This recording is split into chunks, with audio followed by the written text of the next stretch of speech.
نو سمر کہن لگا حسین برا قربان کیتے جے، عباس سلمدار دے بازو قربان کیتے جے، نہیں ہو مننے، بانجے قربان کیتے نے نہیں ہو مننے، بھتیجے قربان کیتے نے نہیں ہو مننے، سارا کچھ قربان کر دیتا جے، 6 مہینے دا علی اصغر قربان کر دیتا جے، نہیں ہو مننے، کیا اپنی واری آئیے من جان لگے ہو؟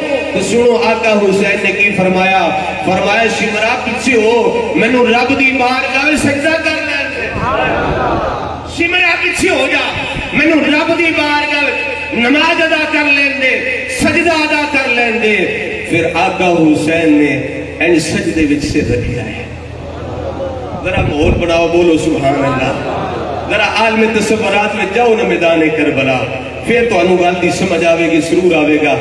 آقا حسین نے ان سجدے وچ سے رکھیا ہے۔ پھر ایک عاشق دی روح تڑپی، وہ کہنے لگا کربلا کی خاک پر کیا آدمی سجدے میں ہے؟ ادھر بھی آواز آوے سبحان اللہ، پیچھے درویش بندے بیٹھے بولو سبحان اللہ۔ کربلا کی خاک پر کیا آدمی سجدے میں ہے؟ ارے موت رسوا ہو چکی ہے، زندگی سجدے میں ہے، اور وہ علی کا ایک سجدہ جو بچ رہا تھا وقت فجر، ارے فاطمہ کا لال شاید اب اسی سے،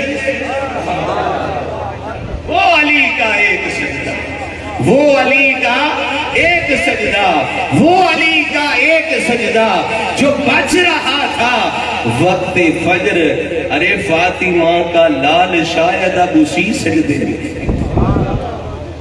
آقا حسین نے سجدے سے رکھے، سر تن تو جدا ہو گیا، سر تن تو جدا ہو گیا۔ لوگ اگلے کس طرح شہید زندہ نے، آقا حسین نے پریکٹیکل کر کے دس دیتا ہے، اور یہ جو نام منن والے دی جیلیں بھریاں نے، آقا حسین نے پریکٹیکل کر کے دس دیتا ہے۔ جناب والا سر تن تو جدا ہو گیا، اس ویلے سر تن تو جدا ہو گیا ہے۔ میرے آقا دی حدیث دے مطابق جس حالت میں بندہ دنیا تو جائے گا، قیامت والے دن اسے حالت میں اٹھایا جائے گا۔